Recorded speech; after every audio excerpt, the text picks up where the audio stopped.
Monsieur l'ambassadeur, bonjour. Bonsoir. Bonsoir. Bon, déjà, premières impressions alors que vous venez d'arriver à un poste aujourd'hui. Enfin, je suis arrivé il y a 2 semaines, mais j'ai effectivement présenté mes lettres ce matin au gouverneur général. Mes premières impressions sont celles d'un grand bonheur. Comment ne pas l'être dans un pays qui, comme le Canada, fait partie de notre imaginaire. 400 ans d'histoire. Tout juste, là, il y a Samuel de Champlain, en 1615, découvrait la bourgade de Ottawa, sur laquelle, maintenant, vous voyez, nous avons installé ce paquebot résidentiel qui surplombe la rivière. Donc j'arrive quelques mois après la visite d'État du président de la République et avec un mandat, une mission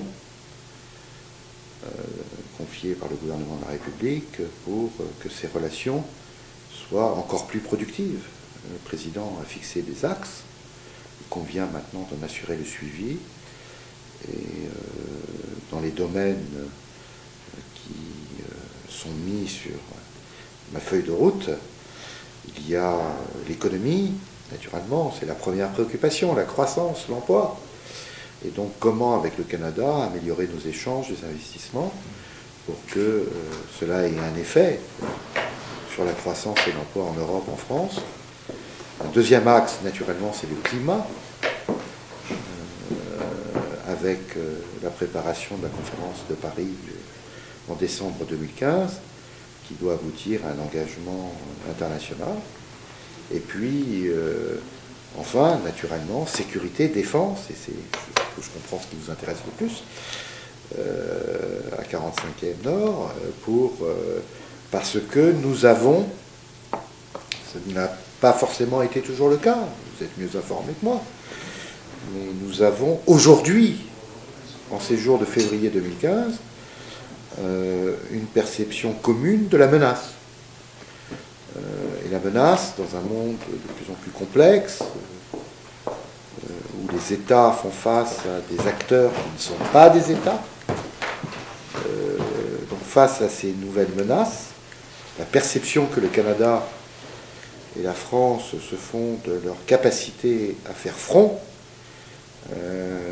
est évidemment quelque chose sur laquelle nous souhaitons travailler pour renforcer, augmenter le niveau de solidarité qui unit nos deux nations. Parce que justement, vous l'évoquez justement, François Hollande est venu en fait pour sa visite d'État quelques jours après les attentats qui ont eu lieu au Canada, à Saint-Jean-sur-Richelieu et à Ottawa. Donc ça a déjà lié la France et le Canada. Puis les attentats de Paris, qui ont eu lieu il y a tout juste un mois également. Donc là aussi, le Canada s'est montré solidaire de la France, comme la France l'avait fait avec le Canada. Est-ce que justement ces attaques ont fait prendre conscience d'une certaine façon, nos deux pays, on a été unis, on est unis, et on va l'être davantage à l'avenir. On va renforcer justement nos liens d'amitié en matière de sécurité, par exemple. Cela, c'est certain. Et c'est déjà en cours. Parce qu'il y a eu, comme vous le rappelez, Ottawa, Paris, 2 fois, le 7 et le 9 janvier. Il vient d'y avoir Copenhague, sans parler des attentats déjoués, comme celui d'Halifax le week-end dernier. Il y a une réflexion en cours dans l'ensemble des services de sécurité des grands pays, le Canada, la France, le reste de l'Europe, les États-Unis, naturellement, pour comprendre ce qui est en train de se passer. On ne peut agir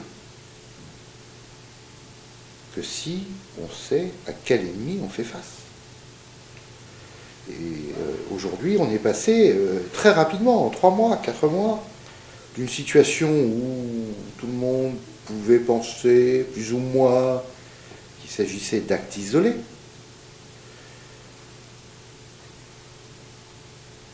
à une situation où aujourd'hui les services parlent d'actes coordonnée, et en tout cas reliée à une situation globale de radicalisation des jeunesses, une forme de nouveau djihadisme, dans lequel tout est lié. Daesh, la Libye, le Yémen, et en conséquence des actions des services de sécurité, mais aussi des forces armées, et c'est souvent lié, pour prendre en compte ces nouvelles menaces et y apporter les réponses appropriées. Donc oui, France et Canada doivent ensemble faire plus. Et d'ailleurs, première visite hors ministère des Affaires étrangères que j'ai effectuée ces derniers jours a été pour le patron de la Gendarmerie royale du Canada. Et je vois le ministre de l'Intérieur la semaine prochaine. Est-ce que justement vous parlez de nouvelles menaces? Est-ce qu'il s'agit vraiment de nouvelles menaces? Est-ce que ça finalement ça a toujours existé, mais c'était latent, on n'en parlait pas beaucoup, ça passait un peu sous le radar? Ou est-ce que maintenant, je pense, c'est juste, il y en a de plus en plus avec la situation géopolitique mondiale qui a changé au cours de ces dernières années, notamment avec le printemps arabe qui a déstabilisé toute une partie du monde? Est-ce que c'est selon vous relié à ça aussi? Je ne dirais pas que le printemps arabe a déstabilisé toute une partie du monde, non. Le printemps arabe a libéré des peuples. Et quand vous enlevez le couvercle de la marmite, vous regardez ce qu'il y a dans la marmite. Et tout n'est pas toujours bon dans une marmite. Après, c'est le rôle des peuples de s'organiser, mais on ne peut pas dire que le printemps arabe ait déstabilisé la région. Est-ce que c'est nouveau ou pas nouveau? C'est ça la question que vous posez. Moi, je suis de ceux qui pensent que c'est nouveau. En tout cas, ce sont des formes nouvelles, ce sont des menaces nouvelles. Des attentats, il y en a toujours eu. Depuis l'assassinat d'Henri IV. Les guerres de religion, on connaît. Ça, c'est pas nouveau. Ce qui est nouveau, ce sont des jeunes nationaux qui, à un moment donné, basculent dans le terrorisme. Ça, c'est nous. Au nom d'un idéal, si on peut appeler ça un idéal, qui est fondé sur le rejet de la modernité, le rejet de nos valeurs, l'adhésion à une forme de djihadisme qui prétend s'appuyer sur une religion, et on sait bien que ce n'est qu'une prétention, et qui tournent les armes contre leurs propres parents, leurs propres concitoyens. Ça, c'est nous. Et la question, c'est comment faire face à ces phénomènes de radicalisation qui touchent toutes nos sociétés. Et pourtant, la société canadienne est très différente dans ses modes d'organisation de la société française ou de la société danoise. Notre ambassadeur au Danemark expliquait dans un raccourci que j'ai trouvé saisissant qu'il était arrivé au centre culturel en vélo et qu'il en était parti en fourgon blindé. Et il dit, dans cette transition-là, il y a eu une bascule sociétale. Et ça, effectivement, ce n'est pas propre à juste à une société. Non. C'est tout le monde qui est concerné. Nous sommes, le mot est galvaudé, mais nous sommes en guerre contre un ennemi qui est issue de notre propre sang. Et cette guerre, c'est une guerre sur les valeurs. C'est pas un hasard si ce qui a été attaqué à Paris et à Copenhague, c'est à la fois la liberté d'expression, le droit de caricaturer, le droit de blasphémer, et l'attaque antisémite. Dans les deux cas. Et ça, ce n'est pas acceptable. Ce qui est en jeu, ce sont nos valeurs. Et c'est là où nos sociétés peuvent comprendre, c'est ce qui a été montré dans l'élan de solidarité, ce qu'on a appelé l'esprit du 11 janvier, ces millions de personnes qui, à travers la France, se sont mobilisées, en applaudissant les forces de l'ordre, pour la première fois depuis des années. C'est que l'engagement de nos forces armées au Sahel, en Irak et autrefois en Afghanistan est beaucoup mieux compris. Aujourd'hui, le lien est fait entre la sécurité intérieure et nos opérations sur des théâtres extérieurs. Est-ce que dans le Canada et la France, là-dessus, bon, je sais que ça fait que 2 semaines que vous êtes en poste, mais est-ce que le Canada et la France ont la même vision de justement comment se protéger soi des menaces extérieures? Naturellement non, mais nous faisons partie de la même alliance. Et pour ne prendre qu'un exemple concret, et pas simplement parler en l'air, l'engagement du Canada à nos côtés pour le Mali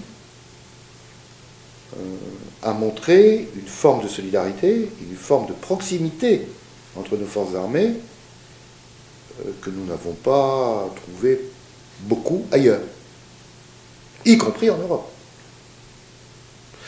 Et donc, sur ce terreau-là, où il y a de la compréhension réciproque, du soutien, de la solidarité, le sens d'avoir un destin commun au sein de l'Alliance Atlantique, qui, là, prend toute sa valeur, Atlantique, Canada, France, on peut faire davantage. Et c'est là où il doit y avoir un effort de dialogue des deux côtés sur, effectivement, la perception de l'environnement, quelle crise est prioritaire, si on peut prioriser des crises, qu'est-ce qui est le plus menaçant pour les uns ou pour les autres, et jusqu'à quel point un gouvernement, le gouvernement français, le gouvernement canadien, peuvent engager des moyens, qui sont des moyens souvent matériels, mais aussi des moyens humains, pour augmenter la sécurité de tous. On le voit d'ailleurs récemment, enfin, c'est ni canadien ni français, mais avec la Libye, justement, qui est en train de se déstabiliser encore plus qu'elle ne l'était déjà, mais avec l'Italie et l'Égypte qui poussent maintenant aux Nations Unies pour y aller, quoi.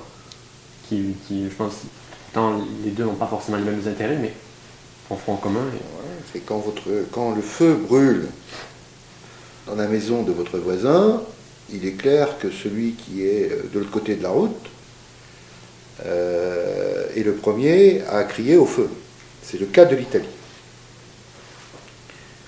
Par hasard, si la réaction italienne est venue au lendemain de la vidéo de l'exécution des 21 Coptes, avec un commentaire, qui, si vous l'avez vu, dit « Nous sommes au sud de Rome ». L'Italie ne pouvait pas rester silencieuse. Il y a une situation en Libye qui, effectivement, est trouble. Cela fait plusieurs mois que nous savons, nous monitorons, comme on dit dans les milieux autorisés. Mais nous considérons que nos opérations sur l'ensemble de la bande du Sahel sont déjà tellement prégnantes que si d'autres acteurs européens, canadiens, américains sont prêts et les acteurs régionaux, naturellement, sont prêts à nous aider dans la lutte contre les fanatiques qui essayent de semer le trouble pour des desseins qui ne sont pas aussi nobles qu'ils veulent bien le prétendre, eh bien, oui, d'accord. Et c'est d'ailleurs le message que nous allons adresser à nos partenaires canadiens. C'est si vous voulez participer, écoutez, nous sommes preneurs. Parce qu'on dit, la France ne peut pas être partout non plus. C'est une question. C'est effectivement, tout ça a un coût, comme disent les Canadiens.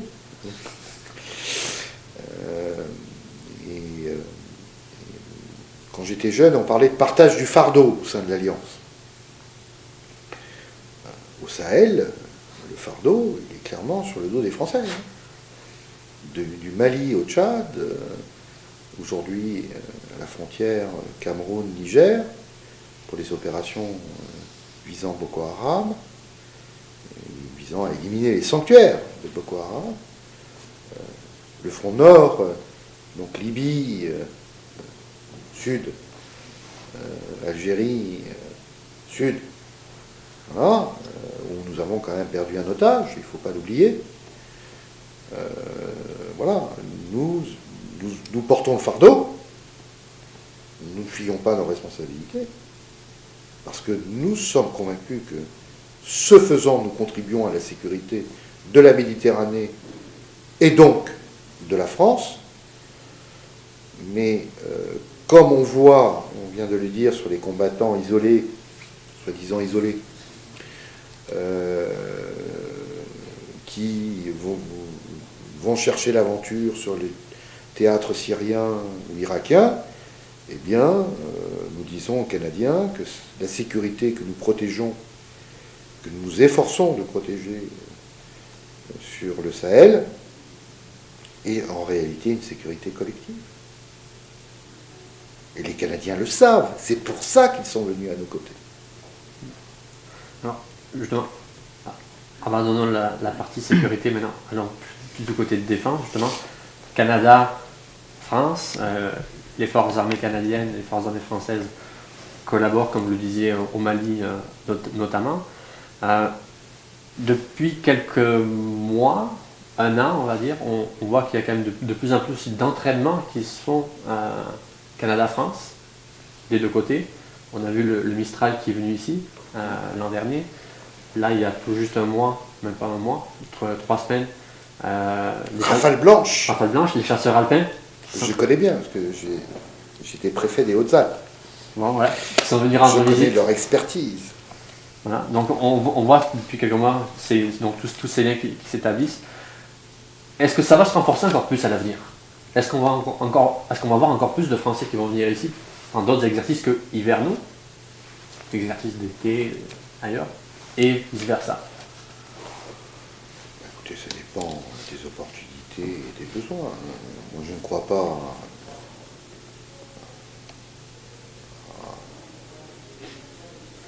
à des exercices pour des exercices. On est dans l'opération. Les Canadiens aussi. Et tout ce qui vise l'interopérabilité est important pour nous. Donc, on sort d'une phase de très étroite coordination sur le théâtre afghan. On entre dans une phase de questionnement sur la nature de la menace, la déstabilisation du Moyen-Orient par Daesh, qui est en réalité, si on regarde bien, un fruit syrien.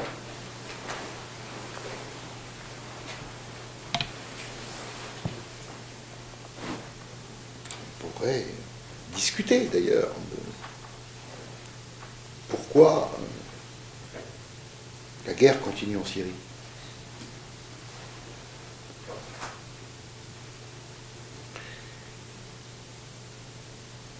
Et donc notre souci, c'est d'être à l'écoute de ce que les Canadiens pourraient nous dire sur leur vision de la menace pour en tirer des conclusions opérationnelles.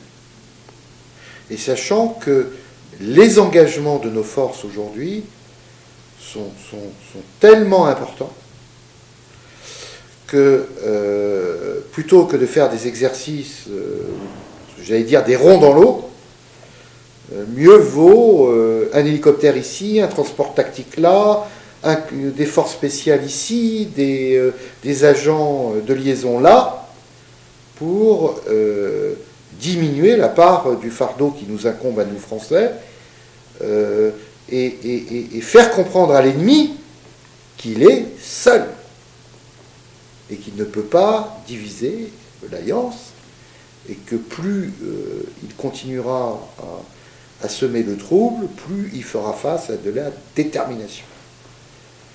Détermination concrète. Si vous avez donc un message à faire passer, premièrement, au gouvernement canadien. Je ne passerai pas par vous, vous êtes gentil. Nous avons un attaché de défense, nous avons des visites extraordinairement fréquentes et de qualité de nos officiers d'état-major. Nous participons d'ailleurs demain, après-demain, à un colloque où le major général des armées françaises sera présent. Nous avons eu le ministre de la Défense, juste avant qu'il ne cède son portefeuille, en visite officielle à Paris, et nous avons à cette occasion signé un cadre de coopération renforcée dans le domaine de la défense. Donc, malgré toute la qualité de vos productions, vous me permettrez de ne pas passer par. En revanche, si vous me permettez, je saisirai l'occasion de toucher vos auditeurs, vos lecteurs sur Twitter et ailleurs, pour leur dire que nous souhaitons leur compréhension, leur soutien, et qu'ils puissent s'exprimer en soutien également à tout ce qui va vers le renforcement d'une relation privilégiée dans le domaine de la défense entre le Canada et la France. Pourquoi ? Parce que, ça correspond à une histoire commune. L'identité du Canada s'est faite en français. Sinon, le Canada, il serait américain aujourd'hui. Ne l'oublions pas. J'étais dans la résidence du gouverneur général pour présenter mes lettres de créance ce matin, et j'étais frappé d'une tapisserie, une espèce de broderie qui était encadrée en français et en anglais, devait dater du milieu du 19e siècle, où il y avait les deux drapeaux, le drapeau tricolore français et le drapeau britannique, l'Union Jack, ensemble, donc croisés comme ça, avec des petites broderies tout autour, et il y avait à gauche en anglais Union is Strength, et en français l'Union fait la force, des deux drapeaux des deux principaux ennemis du XVIe et XVIIe siècle, qui étaient le XVIIIe siècle, qui étaient la France et l'Angleterre. Et cette union France-Angleterre a fait le Canada. C'est l'histoire, c'est comme ça. Nous faisons partie de cette identité-là. Et donc, dans le domaine aujourd'hui de la défense, l'Union continue de faire la force. Et donc, si j'ai un message à faire passer, c'est que plus que jamais, le Canada et la France ont un intérêt à servir sous un même drapeau et à montrer au monde que les valeurs auxquelles nous tenons, ce qui constitue notre identité, ne saurait être intimidé par les semeurs de troubles. Merci beaucoup. Merci à vous.